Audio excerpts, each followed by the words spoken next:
Chad had told me some time ago that he was going to be putting out a bunch of contemporaries and asked me which records I thought he should put out, and I gave him a list, and I guess he's going to be, making his own choices. But a month or two after that, he called me and said, well, I'm fixing to, he always says, I'm fixing to do this, fixing to master this.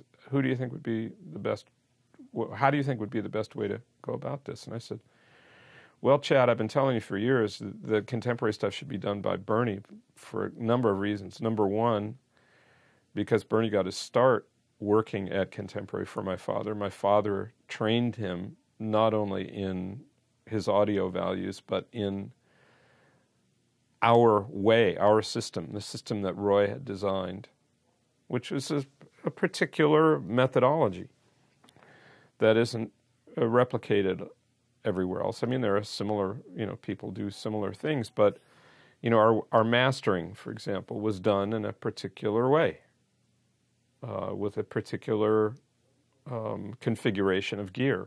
Very simple.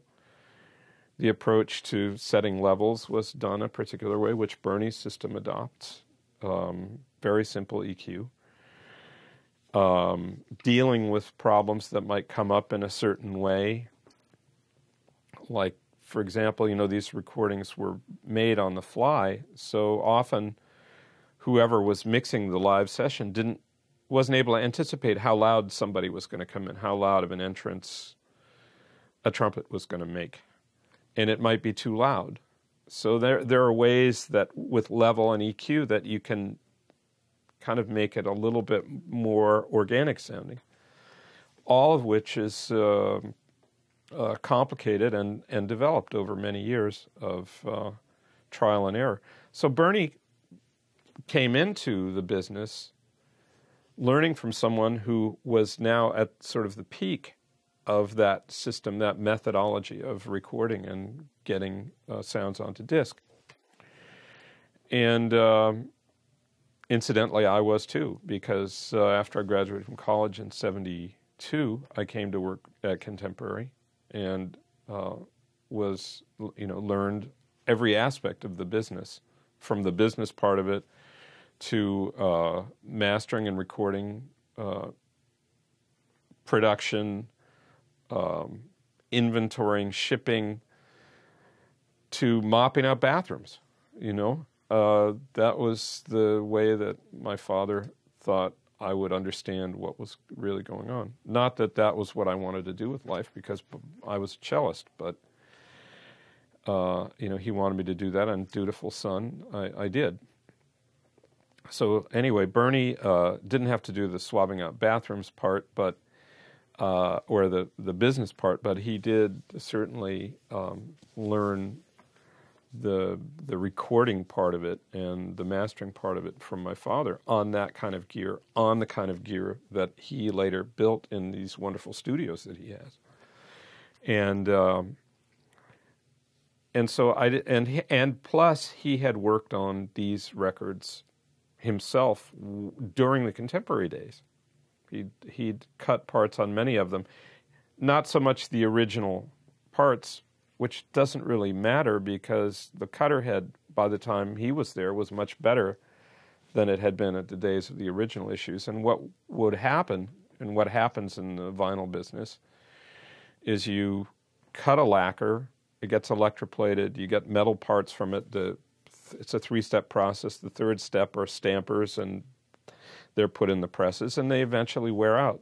And when they wear out, and the mothers that make them wear out, because that happens too, you have to cut new parts. So that's what Bernie was doing. He was cutting new masters, new lacquer masters, at such time as the metal in our catalog had outlived its usefulness. It became noisy or whatever reason that it was no longer technically acceptable. But he was using these tapes essentially to learn how to do high-end, high-quality mastering under my father's tutelage. Well, I know they're going to be terrific. Other people have done it under Chad's aegis. With Bernie doing it, I have absolutely no fear that I think it will be as good as it can be. And, I mean, you listen to these tapes today. I don't know that there are very many examples of tapes you can put on and hear as much detail and hear as much life as you can these recordings. They're just stunning, really. And it's kind of strange for me because I grew up taking it for granted. I took it for granted that all records, all tapes sounded like this. I was in studios all the time. I was listening to master tapes being played back. That was not unusual for me. And I would hear these records on, at the time, pretty good systems. So it just seemed like that's how records sounded. I wasn't comparing them too much to other things. Well, years later, and I as a teenager got into blues, I would hear some questionable sounding recordings, but I loved the music so much that it didn't matter. I always just thought that the vagaries of those records recording processes were just a part of the genre. So it wasn't that unusual for me. And then I started, the audiophile thing started, I don't know when it started. Well, I guess I think of Sheffield Labs as maybe one of the originators, and Doug Sachs, who was a friendly competitor of Bernie's, who did wonderful things for audio. He had a label called Sheffield, and they did direct-to-disc records, some of which were quite impressive. And, so I became aware that people were trying to get things to sound really good. And it was an eye-opener for me when I first met Doug, because he was rhapsodizing about the contemporary records and saying that he was, trying to be as good as they were. And I thought, but he's doing direct-to-disc. His stuff it's like been anointed as the great stuff, But anyway, so I as that was sort of an epiphany for me, Doug's enthusiasm about it, I began to, and my father, when I would say he would be critical of certain records that came in.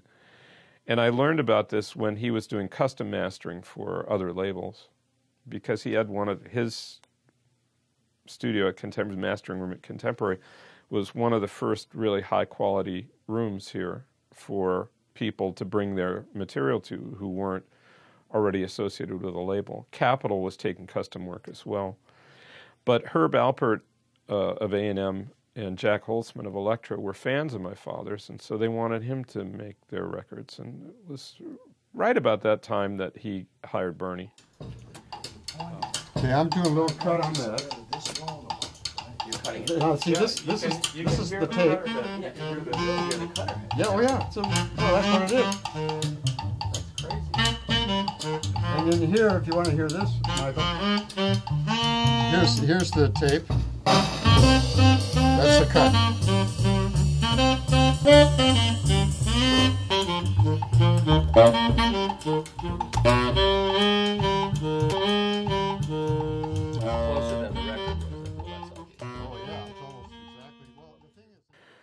Well, he'd be thrilled that Bernie was involved, because he loved Bernie, and he felt that Bernie was the best mastering engineer in the world.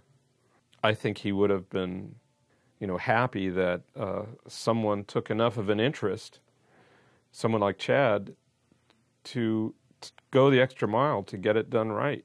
I don't think he would have anticipated what would happen in the world, in the music world, with first digital CDs and then piracy, and that the bottom would fall out of the music industry the way it did as a result of all of that. I think he would have just... I actually do recall him telling me once that in the future, the way that we deliver music is going to be different. He said, somebody's going to invent something. They're going to take maybe a little cube and be able to stick it in something, and that will have all the music on it, and it will be as good as what we have now. Of course, he was wrong about that it was as good. Sadly, it wasn't. But so I think in view of the fact of what's happened in the 35 years since he died, to the way music is delivered to people, I think he would have been thrilled that Chad is doing this, that he's recognizing the merit of those records, and that he's leaving no stone unturned and trying to present them to the world in the best possible way. The legend is my mother was taken away from a recording session to give birth to me. So that's how long I've been in this racket. My father was always a presence. My sister and I spent every weekend with him and a lot of time during the week. He lived up in Malibu, so we spent a lot of time up there with him. There was no TV or radio. He didn't have a radio in his car, but he did have a stereo, and he had a huge record collection, and so we used to listen to records, both that he'd made and other records. So records were always a presence, and jazz in particular, although he was interested in classical music, particularly modern classical music, and was interested in show music, which you can hear in contemporary titles because he did a lot of records, for example, with Andre Previn and Shelley Mann, the My Fair Lady, West Side Story, Bells Are Ringing, and so on. He did a lot of shows where he did, the repertoire on the album was all music from a particular show. So we listened to a lot of those. He loved jazz above all else, I think. He originally started Contemporary as a traditional jazz label, and that's partly because of how he came into the business. He had been a record collector in his early days in New York. He was born in 1917, and there was a small cadre, I would say, of similarly minded guys. They were all guys who used to congregate at various record stores. And one of them was John Hammond, the famous Columbia Records producer and discoverer of amazing talent. He discovered Billie Holiday, Count Basie, Bob Dylan, Aretha Franklin, it's Bruce Springsteen, George Benson. It's a long list of people that John was responsible for unleashing on the world. John was 7 years older than my father, and he took a liking to him, though, and kind of took him under his wing. And by that point, John had already established a career as a record producer. It was interesting because he was a Vanderbilt, John was. I think he'd graduated from Yale and was writing radical political articles and essays for magazines and producing records. And that sort of leftist radicalism occurred very often among aficionados of black music because, like in the case of John Hammond, given that his mother was a Vanderbilt, they had a very Tony life, and there were servants downstairs. Many of whom were black, and they had their records, and in those days called race records. And John loved them and loved their music, and so that was how he got sort of hooked. But anyway, after he grew up and he graduated, he was writing and he was producing records because he was, and John was a violinist and violist also, by the way. Many people don't know that, but. So he took my father under his wing and took him to sessions that he was producing, and that's how my father got the bug to be, one day he said he decided he wanted to own a jazz record company when he was just a young teenager, high school kid. And long story short, he went to Dartmouth when he was quite young. His father was a judge, so he went to Yale Law School, but his father died, so my father left and essentially joined the circus. He went to work for WNEW, a guy called Martin Block ran a program called Make Believe Ballroom, which was a music show, and they also put on concerts. But he had been in college with Bud Schulberg, whose father, B.P. Schulberg, was the head of production at Paramount Pictures. And my father wrote reviews for the Dartmouth publications, and BP saw them and liked them. And my father spent a holiday or two out here in California with the Schulberg family. And BP took a liking to him. So after my father had been at WNEW for about a year, he got a telegram from BP saying, I want you to move out here to California. I'm going to set you up as a writer at Paramount. So he came out. It would have been the late 30s, 37, 38. And he was still interested in records, of course, but he was in the movie business then. And as it happened, there was a records shop near Paramount called the Jazzman Record Shop that was run by a guy called David Stewart and his wife, Marilee Morden. Marilee was a jazz fanatic, and also she loved what later came to be called rhythm and blues, although I don't think it was so denominated then. Ultimately, I think I'm told that what she really wanted to do was to make T-Bone Walker a star, to take him off Central Avenue and put him up on the Strip. But anyway, she and Dave Stewart ran this record shop, and not only did they sell records, but they were starting to make them. And in 1941, just after Pearl Harbor, David wanted to record. There was a New Orleans jazz revival in San Francisco. Among the artists who were behind it were Lou Waters, Bob Scobie, Turk Murphy, and others.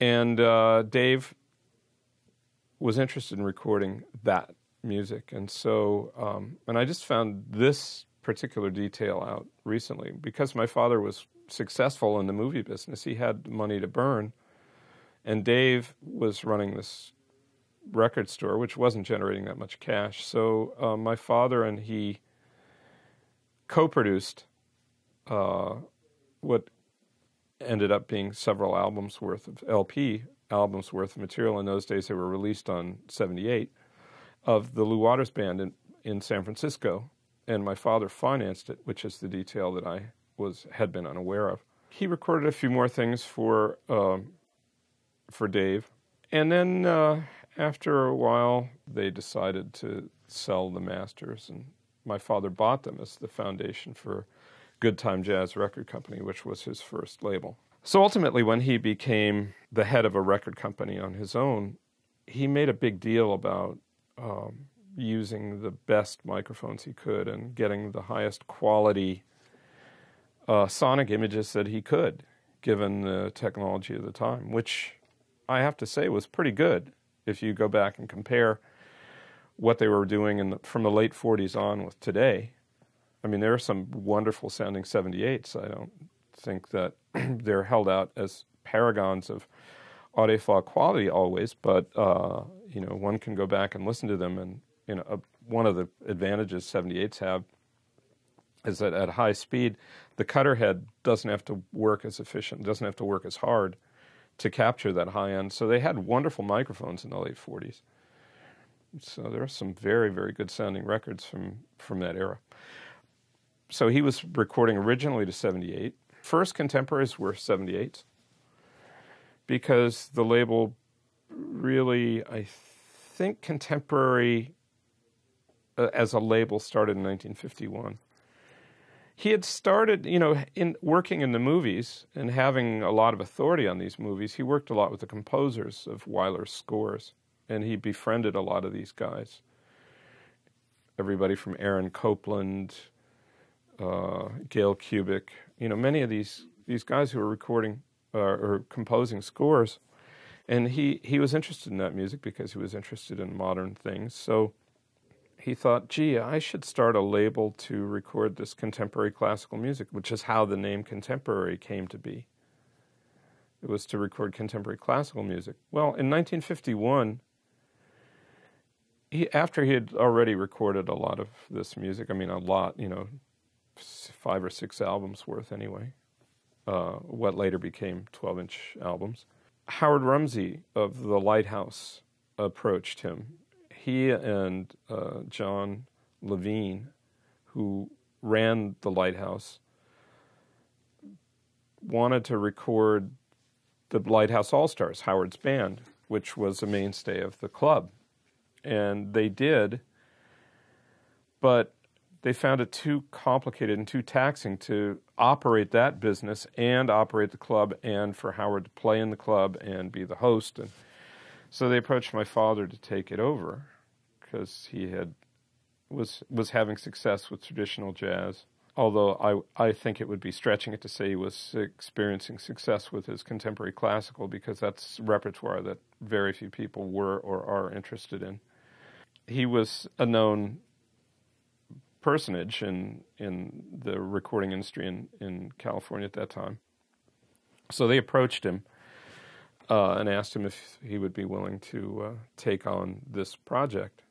And he did, and that started Contemporary off as a contemporary modern jazz label.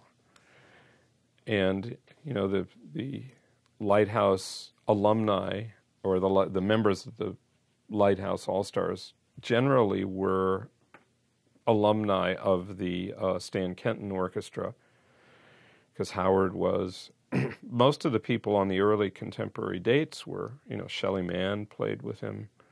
Even Curtis Counts played with him a little bit, and, Stu Williamson, Shorty Rogers, Bob Cooper, all of those guys. So that's how Contemporary got off the ground, and in those days he was recording generally at Capitol. The great legendary engineer John Palladino was in charge, and his assistant was Roy Dunan. And Roy was impressed with my father because by that point, even though he didn't have a studio, my father had his own microphones. He had bought a pair of C12s and I think a pair of U47s and other mics. So whenever he would do a session at Capitol, he would bring his microphones, and they all sounded terrific. In about 55, I think it was, he decided he wanted to build a studio himself at Contemporary.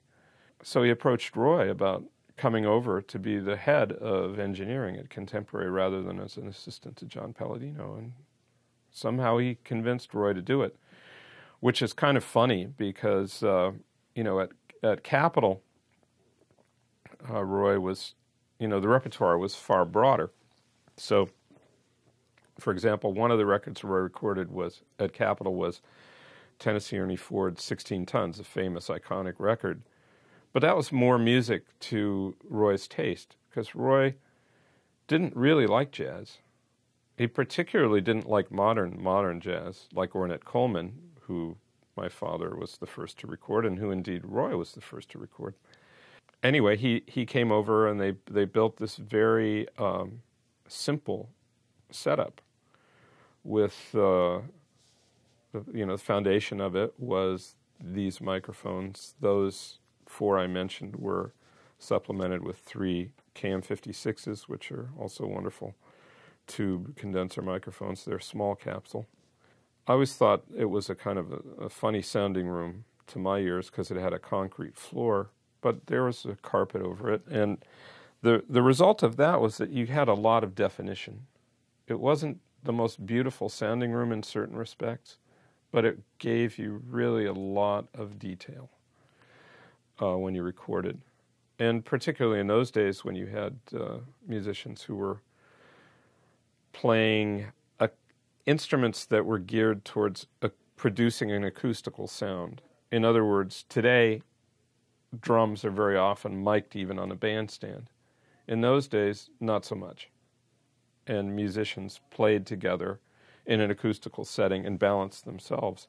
And the detail that you got then, when drummers didn't play loud, was really fabulous, particularly a drummer like Shelley Mann, who is probably the first really high-fidelity drummer in that he understood, he could envision what was going to be coming through the speakers when he played. And so he didn't overplay. He never overplayed. He had the beautiful sounding cymbals. He had maybe the most beautiful sounding cymbals of any drummer. Roy devised a recording setup where, based on those microphones, which had pretty hot output, they would go into a passive console, which was just a bunch of rotating potentiometers, pots, in a slab of metal. And I think there were 8 channels, maybe 10. Each channel could be sent to one of 4 buses, I think. You could go left, center, and right. There was no center channel, which was kind of odd, but anyway, that's how it worked. Probably because this was an early stereo setup, and my father, if you listen to the early contemporaries, well, any of the contemporaries that he was in charge of, there's very little center information. It's almost always the rhythm section on one side and the soloist on the other side. He just felt like that was taking more advantage of stereo. I haven't adhered to that principle in producing records myself, but he did it, and it was the early days of stereo, and so that's how it was. So anyway, it went through this passive console, which basically just turned the level down so that you could balance it by turning. You'd have them all the way up, and then whatever the loudest thing was, you'd turn down, and whatever the softest thing was, you'd leave. And that went into the back of the Ampex 350-2 machine, which essentially functioned as mic pre. But we didn't have mic pre's. We just went straight into the back of the machine. And in fact, we recorded simultaneous 2-track masters. So there were two Ampexes operating at the same time. And that was it. Nothing was added, no EQ. The only level changes were this passive console and no reverb or anything. Our setup was conceived so that tape would be taken, actually played back on one of the machines that recorded them, and went through our mastering rack to our lathe, which is essentially, at least from the electronics point of view, pretty close to what we've been working with Chad and Bernie here. It's the contemporary cutter head. It's been modified over the years since in 1957, when the first stereo records came out, the cutter head technology was not what it later became. So the early stereo, the tape recordings were spectacular. The cutter head technology had a long way to go to catch up to it. I don't know that we can truly say that it's ever totally caught up with it, but it's gotten much, much closer in recent years, and certainly in the late 70s and early 80s when I took over Contemporary. My father died in 77, and I ran Contemporary for 7 years after that. And by then, Roy was working at A&M, but I was still running the studio and the label. Howard Holzer was the engineer who came in to work with Roy. He is actually the engineer who recorded Sounds Unheard Of, which we listened to a little bit of today. Howard was sort of a fanatical guy and very organized, where Roy was brilliant, but a little bit more free form. And Howard was very enterprising too, and he said, we're going to build a cutting system so that we can make really good sounding records. And so he and Roy put together Hayco, Holzer Audio Engineering Company, cutting amplifier number 1, which was in our system built in Howard's garage, and it was in our system for many, many years. And finally, after I took over the label, it was more than 20 years after this thing had been put in service, and it was starting to fall apart. And finally, Roy said, "Listen, I can't just keep coming over here and fixing this. Why don't you get some, a replacement for it?" And so he found me just a slightly later version, which is the one that's in Bernie's studio now.